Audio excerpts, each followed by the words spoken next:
o Dr. João Campos, que alguns de vocês já conhecem, aqueles que já estiveram na redação do Jornal de Notícias. É licenciado em Jornalismo pela Faculdade de Letras aqui da Universidade de Coimbra e é o responsável pela redação do Jornal de Notícias em Coimbra. Lembrei-me de convidar o Dr. João Campos para vos falar a pretexto do trabalho que ele fez enquanto enviado especial do JN ao Afeganistão. O facto de ele ser responsável da delegação do Jornal de Notícias aqui em Coimbra pode também ser pretexto para vocês poderem colocar algumas questões relacionadas com a agenda aqui de Coimbra, com outras tarefas relacionadas aqui com o trabalho da delegação. Eu agradeço a presença do João aqui convosco. Depois, na parte final, abriremos um bocadinho de espaço para poderem colocar questões, se tiverem algumas questões para colocar, espero que sim. E muito obrigado pela presença.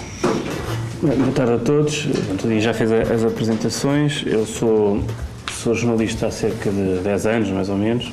Primeiro em part-time, depois em full-time. Estive primeiro em Lisboa e depois é que vim para a coordenação da delegação de Coimbra, onde estou há cerca de 5 anos e meio.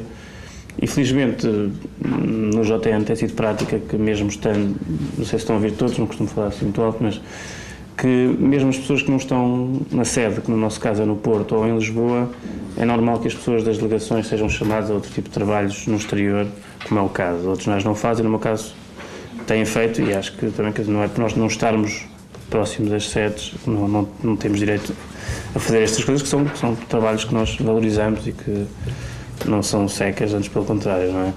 Embora a viagem seja difícil, como eu depois até vos posso relatar, mas são trabalhos que nos dão algum gozo. Neste caso concreto, para vos contar mais ou menos esta história do Afeganistão, depois podemos partir para as outras questões.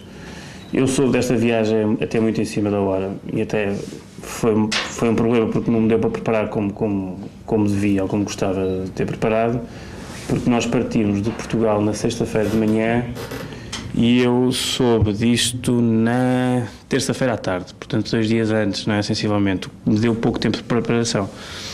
Não sei porquê, sei que a coisa já estava em curso, tenho ideia que algum colega meu ou do IC, ou ali qualquer coisa que, também sei o que é que se passou, mas que avisaram-me com pouquíssimo tempo. Depois há aquelas questões práticas, eu tinha o passaporte caducado, tive que ir tratar disso em cima da hora, não sei o que, aquelas coisas, eu não preciso só vir na altura, tinha o passaporte caducado há mais de um ano e não dava, não é? E depois também tentar preparar, porque a ideia disto, o objetivo disto era o quê? Era acompanhar a visita que o Ministro da Defesa ia fazer a Cabul. Portanto, o Ministro ia estar segunda-feira em Cabul e nós inicialmente, quando nos venderam, entre aspas, a viagem, era de 11 a 15 em Cabul, que era uma coisa interessantíssima, que eram vários dias, dava para prepararmos vários trabalhos. Eu comecei logo a fazer contactos para o Afeganistão, tentar falar com jornalistas de agências que estivessem lá sediados em Cabul, tentei falar para, não é Cruz Vermelha, lá é o Crescente Vermelho. Então, tentei o máximo número de contactos possíveis para, a partir do momento que eu chegasse ao Afeganistão, tivesse já os contactos diretos das pessoas para tentar fazer outro tipo de trabalhos que não a visita normal do Ministro da Defesa. Essa fase da preparação é uma fase muito importante. É que eu tive pouco tempo, quer dizer, para já arranjar contactos do Afeganistão não é fácil, não é? Quer dizer, quer internet, tentei falar com outros colegas do jornal que já lá tinham estado quando foi daquele período mais quente, houve lá colegas meus que estiveram lá algumas semanas mesmo, e portanto foi uma fase complicada, não é fácil, e compatibilizar isso com o trabalho da delegação, que também não podia parar e tinha que fazer tudo ao mesmo tempo. Mas consideras importante que é necessária uma boa preparação? Porque o ideal é chegar lá e já ter tudo marcado, não é? Depois eu vou explicar, porque não foi bem como eu pensava, mas o ideal é ter logo um intérprete combinado, é ter os telemóveis das pessoas no terreno com quem vamos falar, de preferência as entrevistas já marcadas. Tentei falar com a RAUA, que é uma associação das mulheres afegãs. Portanto, tentei ter o máximo possível de contactos para chegar lá e começar logo a trabalhar à margem daquela agenda, até porque a agência Lusa também ia na viagem, nós tínhamos uma listagem de todos os colegas que iam. Portanto, quer dizer, a parte mais institucional, eu não me importava nada que fosse a Lusa a fazê-la e eu ia fazer o resto, que seria a mais-valia do nosso trabalho. Quantos jornalistas é que iam? 15. Portanto, ia à Lusa TV, ia à Lusa ia a TVI, depois dos jornais ia ao Público, ia ao Correio da Manhã, ia ao Diário de Notícias, íamos nós, e depois iam as 3 rádios, ia a TSF, a Antena 1 e a Renascença. Acho que não me esqueci de ninguém. Depois, mais em cima, se calhar na véspera, que eu me apercebi de facto do calendário da visita, que era completamente diferente do que aquilo que nós estávamos à espera. Inicialmente tinham dito que era de 11 a 15 em Cabul, e visto o programa, que eu subi na véspera, constatámos que íamos estar 7 horas em Cabul, que é uma coisa completamente diferente. Nós saímos sexta-feira de manhã de Lisboa, num avião militar, que é uma experiência também interessante. No C-130, que é um avião de carga, em que nós vamos lá assim um bocado à balda, num banco corrido e não sei o quê, uma coisa assim engraçada, a primeira vez que se faz. Eu já não era a primeira vez, portanto já achei menos piada. E fizemos. É um caminhão, não é? É um caminhão, o barulho, tem que se mesmo pôr os tampões para os ouvidos, os bancos não tem costas, madeira, não tem costas, não tem nada. A casa de banho também é muito gira. É uma coisa. Quase open space. É uma cortina com assim, uma coisa. É engraçado, quer dizer, é giro, mas de facto nós passámos muitas horas dentro daquilo, portanto fez mais. Eu já tinha ido naquilo ao Kosovo e à Bósnia, mas são viagens mais curtas, de 5, 6 horas. Neste caso, nós fizemos, portanto, saímos sexta-feira de manhã de Lisboa às 9 horas, fizemos 7 horas até Creta, foi logo o batismo. E depois, como estávamos a voar contra o sol, 7 horas chegamos lá já é de noite, não é? Lá já eram mais 2 ou 3 horas em Creta, dormimos em Creta, no dia seguinte de manhã fomos outra vez para o avião, foram mais 7 horas, se não me engano, para o Bahrein, e mais uma vez contra o sol também, chegámos lá já de noite. Depois tivemos domingo no Bahrein, aí deu para conhecer o Bahrein, deu para ter até aí trabalho nenhum, porque não havia nada para fazer. Eu ainda tentei ver se havia algum jogo de futebol no Bahrein, não sei o que desse no domingo para fazer um jogo de futebol do tipo, mas não havia, zero mesmo. Nem treinador, nem nada, era giro, não era uma coisa que tivesse para fazer na altura, mas dava para guardar e fazer mais tarde. Não é? E, portanto, Bahrein zero. E depois, ao final da tarde, é que deu para fazer a primeira coisa. Foi quando chega o ministro, porque o ministro não vai connosco.